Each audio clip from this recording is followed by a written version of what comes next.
Hey guys, welcome back to a RC update, and today we're obviously looking at my Arrma Typhon 6S speed buggy. Now, I've had the Arrma Typhon for over a year and a half now. I had it since it was released, and I can say over that time of me owning it, it has been an absolutely brilliant buggy. And the last time you saw this buggy was at my local racetrack, which I actually finally managed to get some track footage of. And you guys seem to really enjoy that video, so I'll definitely be doing more track drive videos with my other cars, and again with the Typhon with different setups and stuff. But you guys really liked it, and honestly I really enjoyed filming it and driving the buggy there. The buggy performed brilliantly. In that video, the couple of buggies which I can remember off the top of my head that I was against was a Losi 8E 3.0, which is the newest e-buggy from Losi off the top of my head. There was also a Team Associated RC8.2E factory team kit, which was there as well, and there was also a Kyosho MP9E TK13. I can't. Too many numbers and letters, but all top-end racing buggies, and I hope you saw in that video that this thing was either with them or beating them, which is a huge thing to say, because this buggy right here is not a racing buggy, which this is more aimed at the bashing crowd of people. I mean, the racing buggy, or the racing version of this buggy, is the Team Durango DEX8, which is like £400 as a kit, and obviously electronics on top. But this buggy here, amazing. Because I took it to the track and no one had seen what buggy it was. I didn't actually get time to look at it closely. I just bunged it on the track and went. And I brought it back in the pits for a battery change, and everyone's like, "What buggy is it?" And that's how well it did. It was impressing racers. I'm not a racer. I just go down there occasionally and do a bit of practicing and stuff. But they were really impressed with the buggy, which is a big compliment to the buggy and the platform design in general. If racers are liking it, I mean, you can only imagine what the DEX8 performs like. So this thing, amazing. I hope you saw from the video as well, at the start of the video, I also went over the electronics that are in it. So I've got a different motor cannon here. I have a Leopard Hobby 4074 2000 kV brushless motor, so full on 1/8 size can. Hooked up with the Hobbywing Quick Run 150 amp ESC, which is also waterproof. And as for steering, I have opted for a Savox SC1256 TG right there. I know the 1256 TG is more for monster truck applications, it's a high torque servo, but it's the only servo I had to hand. I chucked it in here and it performed brilliantly, so no complaints from me. But yeah, I hope you saw from that video, absolutely brilliant. It flies very well in the air, it's very controllable, very predictable as well, which is also important. Things I might need to change if I was going to properly race it on the track. The rear shocks need a bit of tuning. I saw there was quite a lot of bounce back, so the chassis hit the floor quite hard and lifted itself up at the tabletop, if you saw in that video. Also a little bit of diff tuning, but all these type of things are very minor details to pick up, you know, half a second here and there on the track. The actual platform itself is brilliant, very well designed, very well balanced. Changes I've done to it, I mean, I've got different bearings all the way around, but these are due for a change very soon because they're kind of getting a bit worn. I'm running a 16 tooth pinion gear on here along with the stock spur gear. I've got carbon fibre shock towers front and rear. If I just bring it up and show you. So there's the carbon fibre shock towers there. I actually haven't got around to prepping them at all yet. I did say when I installed them I was going to do that. I haven't actually got around to do it, but nothing's happened yet, but I'm not going to take my chances. I will do it very soon. but absolutely superb buggy. Other things, I mean,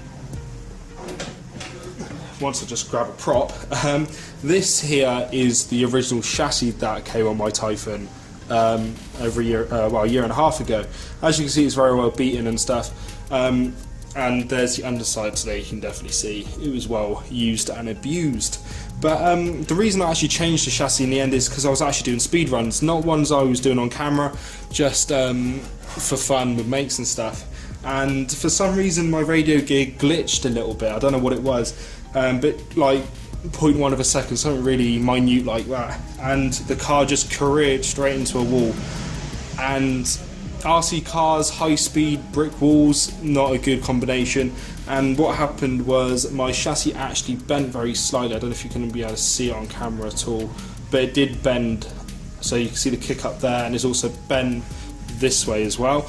But I mean, that's no fault of the buggy. That's just driver error and a bit of misfortune. Misfortune. So that's why I had to change the chassis. So at the moment I've actually got a new chassis on there. As you can see there's hardly any marks or anything. But I didn't really need to, but I just wanted to change the chassis. I also changed the front hinge pin brace as well, because that had actually bent quite badly from the crash, as well as a new bumper, because I broke that as well. But shock shafts, I think they were completely fine. But yeah, I mean, absolutely great buggy. I am going to be doing like a complete, well, not a complete overhaul because I did that not so long ago, but I'm just be giving the buggy a new look very soon, so new body, new wing, that sort of thing. Let me know what you guys want to kind of see on the buggy, if there's like any parts you want me to buy and put onto the buggy so you can see what it's like. Future things I'm going to do other than the body and the wing, I'm looking at, I think it's Digitech, I can't remember, there's something Digi, and it's like a carbon fibre wing support, which I think is a great idea to have on this buggy. I mean, wing mounts in general are susceptible to breaking, that's just a weak point of them, but I know there's I've had 3 break, but and I know they've actually updated the design on these wing mounts from the originals, but still there is a few issues with them breaking. People have tried boiling them to make the plastic a little bit more forgiving.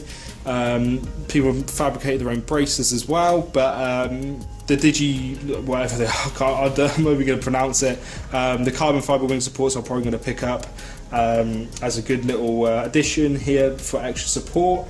I'm also going to be getting new hubs as well, front hubs especially, because these are still the originals from a year and a half ago, and if you guys have been following the Arrma 1/8 scale vehicles, especially the Creighton and Typhon, because they were the first ones to be released, there's a lot of reports of the hubs actually splitting at the front, or steering knuckles I should say, sorry, not hubs, if I can get the camera to focus. I don't know if you can really see in it because it's not really going to focus all that well. Come on. No, it's not going to focus for me. But basically mine has actually started to crack along this top line, both sides. And that's just where, I mean, you could say that's just wear and tear. And obviously it's the non-updated steering knuckles. The updated ones which came on the Italian and Centon actually have the newer versions, and obviously the later released versions of all of them actually have these updated hubs where the actual wall, this bit here, is actually a little bit thicker, which means that it's less susceptible to actually have start cracking and degrading over time. I'm also going to be getting DEX8 70mm hex hubs as well, because these have actually got quite a lot of play, so time for a little upgrade. I'm probably going to get the DEX8 versions of the what's it called, steering hubs as well. But really that's all I can really update you guys on. Every time I do an update of this buggy, there's not a lot going on with it. It's just such a great platform. and I'm really glad I have it in my collection. So yeah, that's pretty much it for this video, guys. Sorry if it was a bit boring, a bit rambly, you know, but you know, some people want to know the ins and outs. If you liked the video, please go ahead and hit the like button down below. If you didn't like the video so much, go ahead and hit dislike. All means the same to me, and I appreciate the feedback. If you have any questions or comments, leave it down in the comment section down below. Again, I read all of the comments as and when I can, and yeah, that's pretty much. If you want more RC from me when I'm not on YouTube, go ahead and go up to my Instagram page. Details will be in the outro. And that way you can keep up with what I'm doing. You can also get hold of me that way if you want any sort of first-hand help. I'll try my best. I know a couple of you have done that already. And yeah, that's pretty much it for this video, guys. I thank you all for watching, and I hope to see you all in the next video.